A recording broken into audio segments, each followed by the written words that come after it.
let the music play over for a second.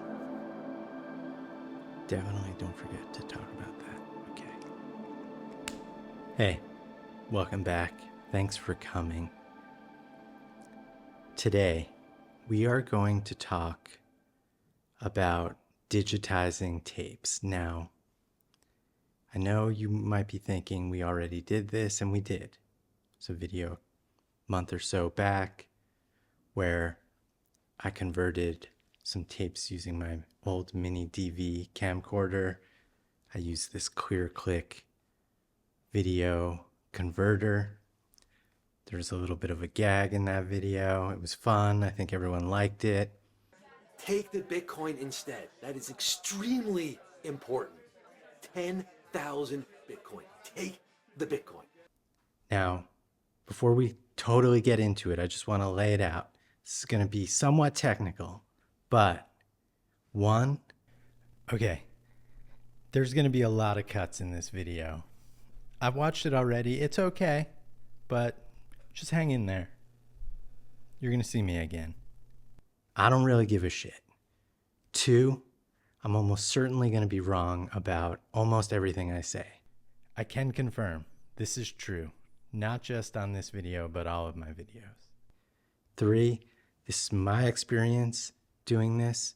If you do it, you're going to find out things that maybe I say is different. That's okay. 4, did I say I don't really give a shit? Well, it's true, but I do, but I don't, but I do. Just get on with it. Come on, let's go. Are you going to learn anything today? Probably not, but maybe it'll be fun. Maybe it'll be interesting. Maybe you will. I don't know. We'll see. So now that that's out of the way, let's get into it. No, I don't have anything to say, man. I don't have anything to say. Sure you do, man. You're filled with good ideas. No, man, like, there's just nothing for me to say. Alright, cut this. This is bullshit. We're going to begin with discovering a box of tapes. Found a box of old videotapes from the early 90s to the early 2000s. The earliest tapes were shot on these cassettes right here, 8mm. Yours? Yeah. What's up? What?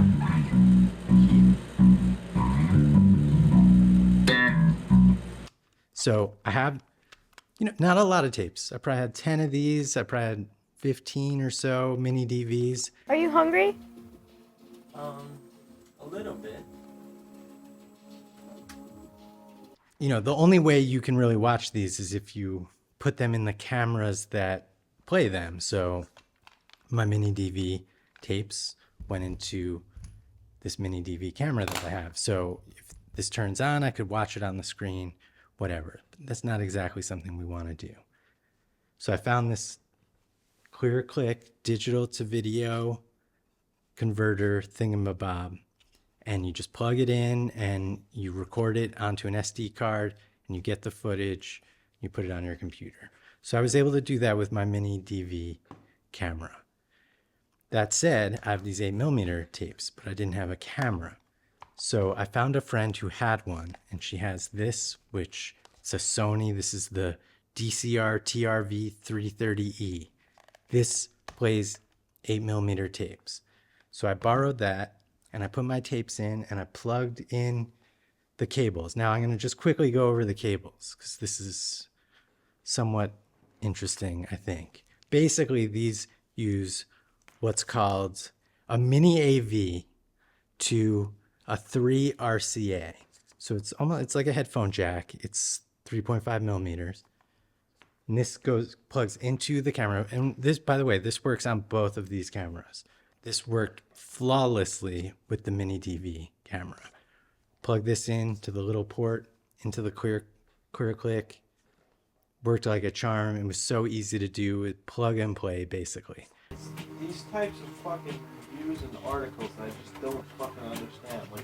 But when I got around to the 8mm, put the tapes in this camera, plug this in into the ClearClick, nothing. I could sometimes hear audio, but no video was being fed. A documentary on fucked up people? Join the camera right in there. There you go. That's the most fucked up person in Huntington. So, it sort of drove me crazy. There was another option that these cameras have. Both of these cameras have it, by the way.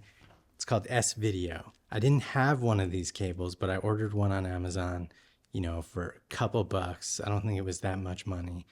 A couple days later, it came. I plugged it into this camera, into the ClearClick. Nothing. It didn't work. Now, I don't know if it's the cable or not. I did try it with the MiniDV camera. It didn't work either. So I don't know. I've never in my life used S-Video. That's why I didn't have a cable and it didn't work. And it sort of bummed me out because I wanted to see what was on these tapes.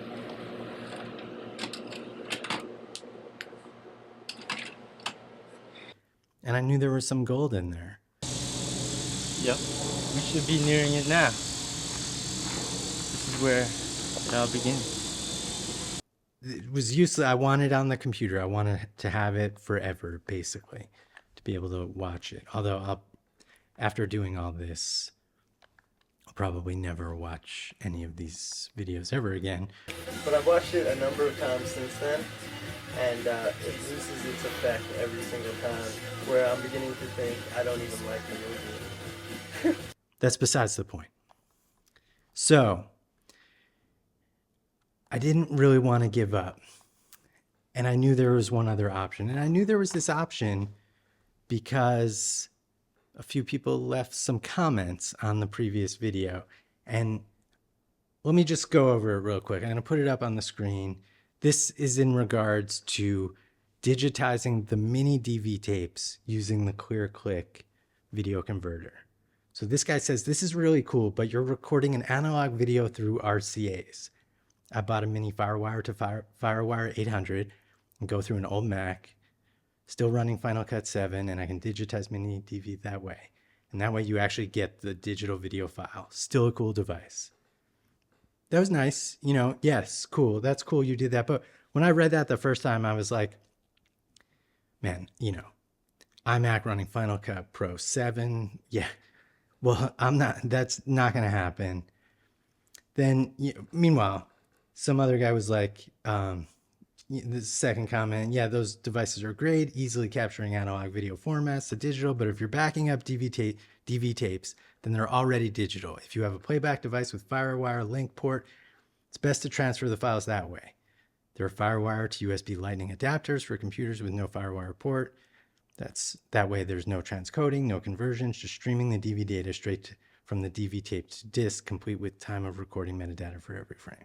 I think the irony here is trying to use FireWire now, which, by the way, this camera does have a FireWire port. But of course, the tapes are analog. So it would be using this FireWire to digital. Oh man, this is where it starts just getting like, who the fuck cares, right?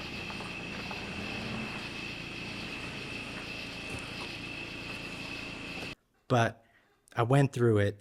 I looked it up, figured out what I needed to get. A few people have done this before. This is possible. And I was like, all right, I'm just going to do it. I'm going to buy the stuff. I think no matter what it costs, it's going to be worth it. So gathered the materials and I'm going to go over what we had. I already had the FireWire 400 4-pin to 6-pin cable. So this is the tiny 4-pin that goes into the camera, goes to the 6-pin cable, or this is the cable, but it goes to a 6-pin. And back in the day, a million years ago, you would plug that just directly into your computer because you had a port that had that. I think back then, I might have had a computer that had this port, but I don't think I ever even tried to put my videos onto my computer because they were so slow.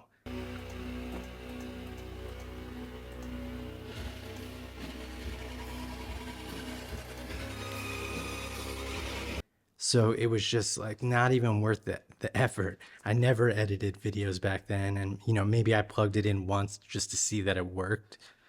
But beyond that, I never really used it. But of course, like most wires, I don't throw them away. So it was still in my bag.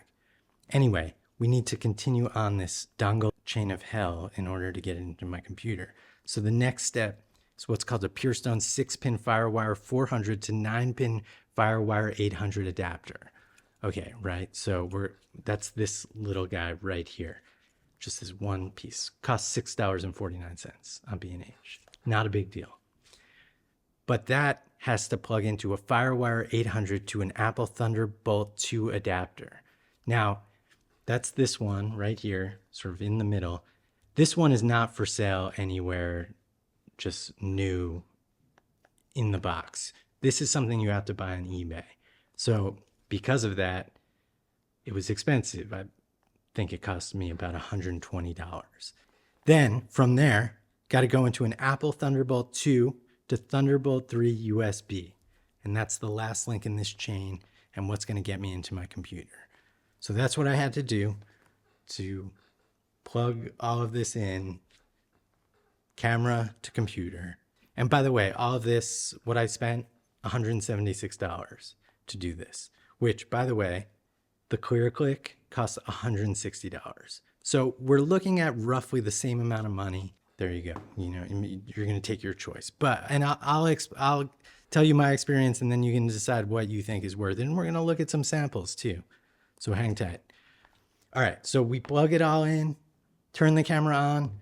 I have Final Cut Pro 10. I think that's, yeah, Final Cut Pro, whatever. It's the one, the new one.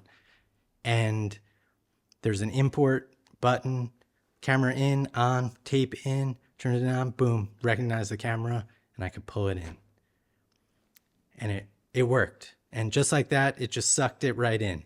Now, I will say there were some really weird, finicky kind of things that happened where sometimes the audio would be out of sync. Going on, Scott? Stop this bullshit. So, do you wanna? I just talked to Ray. Do you wanna go to Ray's? Do you mean you wanna leave my house? Baby, motherfucker, it's you that are making me crack up.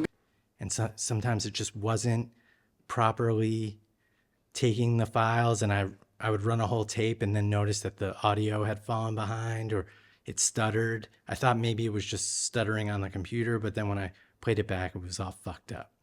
So I had to run it again, and to be delicate with what I was choosing, like finally figured out I'd have to stop it and hit certain buttons at the right time. If I cared more, I would do a demonstration, but I'm absolutely not going to do that. But whatever the case may be, took a couple days, went through all my 8mm tapes, got them in. And wow, talk about irony, right? It's the analog tapes going through the digital cables directly into the computer. It worked. The ClearClick did not work with that. So after doing that and thinking about these comments that I got about the quality and the technically correct way to do this, I was like, let's go. Let's do the MiniDV tapes the correct way. Let's see what this is like to do it. And let's see what the difference is. Does it matter? What was I going to say? I forgot. Fuck. Okay. So we put these MiniDV tapes in, put it in, it connected, displayed. And you know, what's interesting is unlike the analog tapes, the MiniDV tapes did show up with a file counter. People were saying there's metadata. Not really, you know, and other people said it breaks up, or this might be in the comments here, where it broke up like the cuts into multiple things as opposed to just pulling it in all at once. I actually prefer pulling it in all at once. What ended up happening was it would break up every time you stop and start. That's a new file. So there's like hundreds per tape of video clips, even though I was just filming like the same scene, but I'd stop and then start again. New clip every time. Honestly, I think that's annoying and just not worth it. I don't know. It just was annoying to then have to take all of the clips that it had taken and then put it into one long timeline to then export out from there. Okay, I just want to clarify this real quick. As you saw that timeline of all the clips from importing the DV tapes, some of the tapes would have 800 separate clips. So if I tried to drag all of those into a timeline, my computers would crash. My laptop definitely couldn't handle it. And then this computer could do it, but it was a struggle, and really it's not worth it. With that said, I'm going to run a head-to-head of what these images, the video that came out of these cameras looked like. And it was kind of hard. There was a shit ton of footage, and it was like, what am I even going to pick to demonstrate this? So I just found the most random stuff. But the first thing that I'm going to show you was just daytime footage. My friends and I, we were flying a kite. We're, kind of adults. I think, this is like the year 2000. We flew a kite. We were at the beach, whatever. I'm going to play it right now. And I'm not going to say which is which. I want you to decide or think, like, pick. What do you think is the analog conversion? And what do you think is the digital, left or right? Here we go.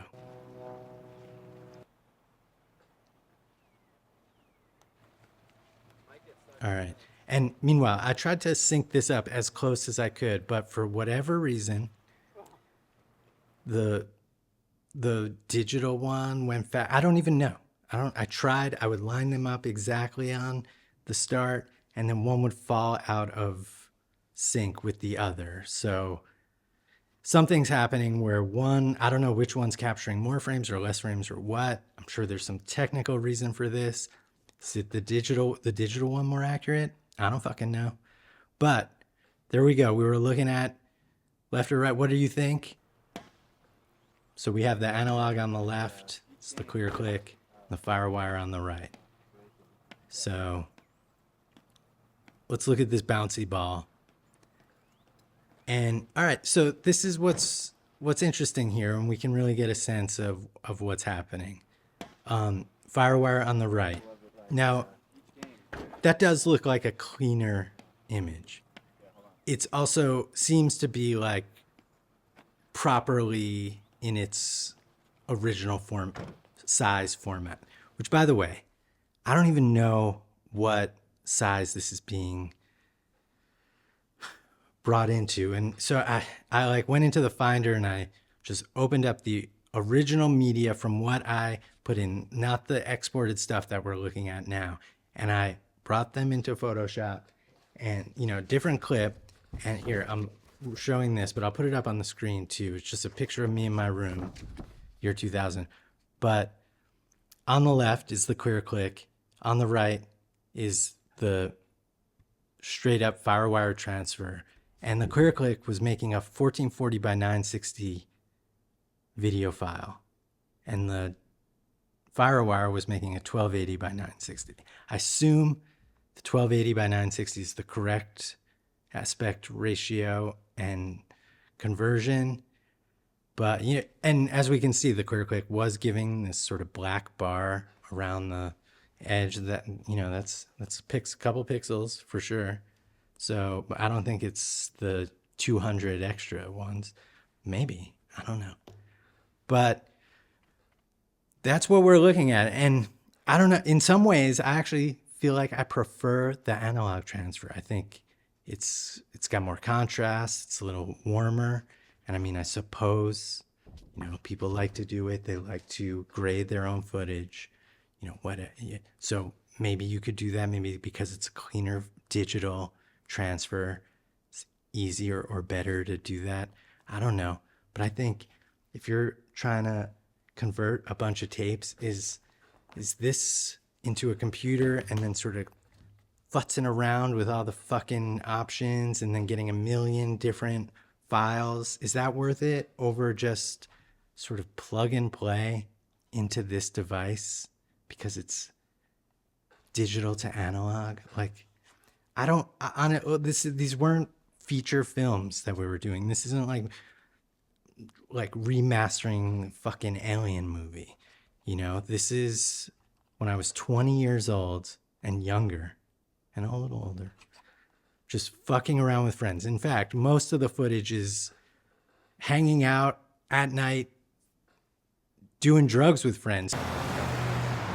Well, we were hoping that you could hook us up with a little pot.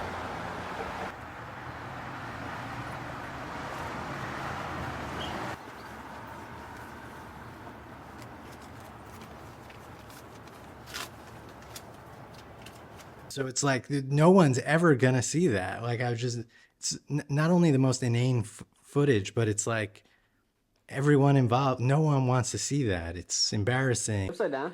Nope, I'm just not pointing at your face. Let's go over one other sample.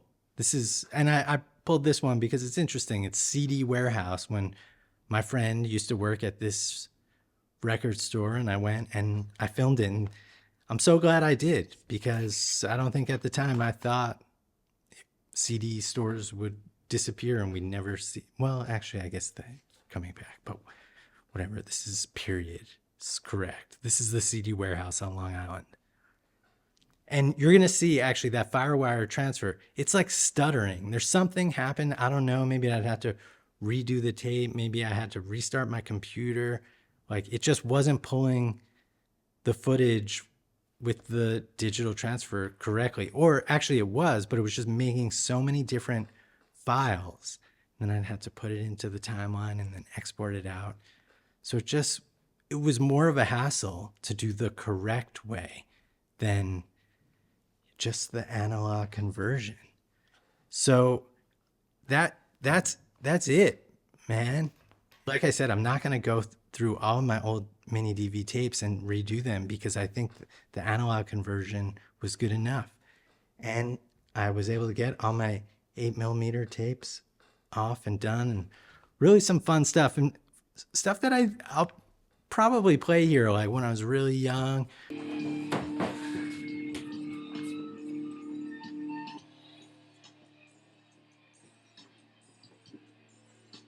That's that, right? You know something, Scott? I don't think I've ever had so much fun before in one place at one time. Thank you for coming. Thank you for watching. If you're still watching this, I appreciate it. It's fun being here. Do the stuff, like, subscribe, leave a comment. Call the hotline. The hotline, I've gotten so many great calls this week. I think the next hotline show is going to be amazing. Although the calls are great, my answers might not be. We'll see, to be determined. But that's it. Have a good night. Have a good day. Have a great weekend.